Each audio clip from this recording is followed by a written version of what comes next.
In this video, we're going to be discussing ISO, how it works, and how it affects exposure. Exposure in photography is the amount of light entering the camera. It determines how bright or dark a captured image will appear. In the camera, exposure is measured using photographic stops. Photographic stops are not so much a unit of measurement as they are a method of measuring light within the camera. The camera uses a built-in reflective light meter to measure light, and we use the exposure level indicator viewable through the LCD or the viewfinder to see the stops entering the camera. It's a number line, and the numbers on the line represent either the stops that are overexposing the image or the stops that are underexposing the image. And we can assess this based on whether or not the marquee at the bottom is over on the negative side of the number line or on the positive side of the number line. As we adjust our exposure settings, we'll see a movement of that marquee, especially shooting in manual mode. Here, we've increased exposure by one stop, meaning we have doubled the amount of light getting into the camera. And here, we've increased exposure by two stops, meaning we have quadrupled the amount of light getting into the camera. Now, let's revisit the exposure triangle. The exposure triangle is a paradigm that says you need three components of exposure for it to function: aperture, shutter, and ISO. Today, we're talking about ISO. ISO is defined as the amplification of the sensor signal, which translates into an expression of gain or loss of exposure in this case. Really, it's just like turning the volume up on a speaker. However, in this case, we're talking about an optical signal, which is recorded by the camera's digital sensor. You can see some images of that flashing below.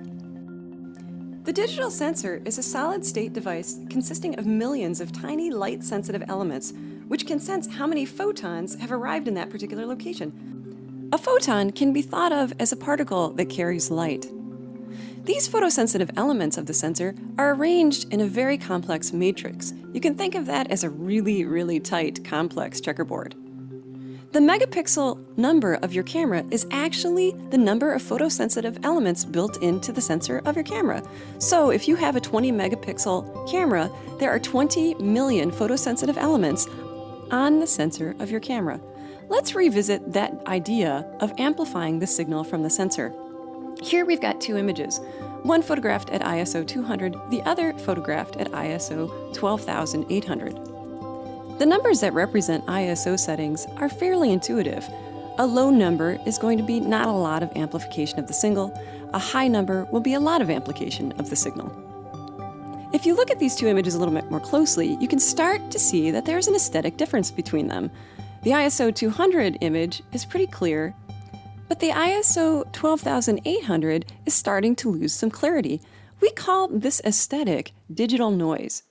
In photography, there's a lot of ways that you can increase digital noise, and sometimes it's even desirable, but ISO is one where you can kind of count on it. The higher the number of ISO you set your camera to, the more digital noise you'll include in your final image. If we take a close look at this shot of the black cat, we can see that there's a lot of detail yielded in the fur at ISO 200, which is pretty low, whereas at ISO 12,800, we really lose that detail. This is actually caused by the amplification of the signal. You can think of it as turning up the volume on speakers or earbuds. If you turn it up really high, it just sounds bad. You can't really make out what's going on in the sound. And if you turn it down really low, sometimes you can't hear it at all. ISO is a lot like that. Next, let's take a moment and look at different ways to access ISO settings on some cameras. A lot of cameras will just really have a button somewhere on the camera body that you can use. You'll press it, and then up pop the ISO settings in either the viewfinder or the LCD, which is what we're showing here. From there, you'll use either a control dial or some cross keys or navigation buttons to change the ISO setting. Other cameras might actually have a dial on the camera body, like this one here. You can see all of the ISO full stop settings and then a couple low, automatic, and high settings as well. You can see here, if you look at the pattern of the ISO settings, that there's exponential growth. It doubles, then doubles again, and doubles again, from 200 to 400 to 800, 1600, 3200, 64,000, and then 12,800. It works just like exposure. An increase in one stop is a doubling of the amount of light getting into the camera. Let's take a look at these settings here, which are viewable through the LCD on a different camera. You can see again that there's an easy, understandable pattern in the ISO settings. 100 200 is twice as much as 100, 400 is 4 times as much as 100, and so on. Now let's do a shooting experiment so that we can see exactly how ISO affects exposure. We're in manual shooting mode, and we're also using evaluative metering so that we can meter the whole scene all at once.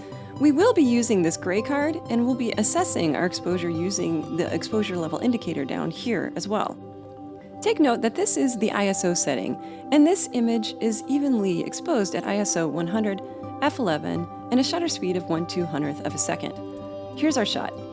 Now let's repeat this while changing the ISO. We're going to jump up to 200 here. In this case, we've doubled the gain on the signal by 2, so we've doubled the amount of light of exposure that we'll have in our final image. And that's a one-stop increase on the exposure level indicator. Here's our shot. It's a little bit brighter.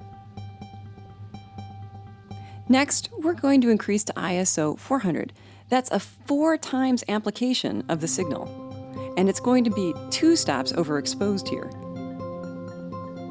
Again, you can see that the shot has gotten even brighter. We'll go up to ISO 800. We've amplified the signal 8 times, which is 3 stops of overexposure.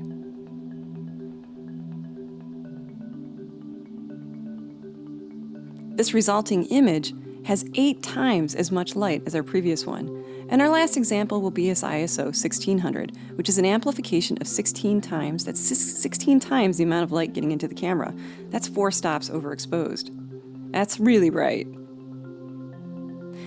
Right now we're going to drop it back down to 100, and we're going to remeter.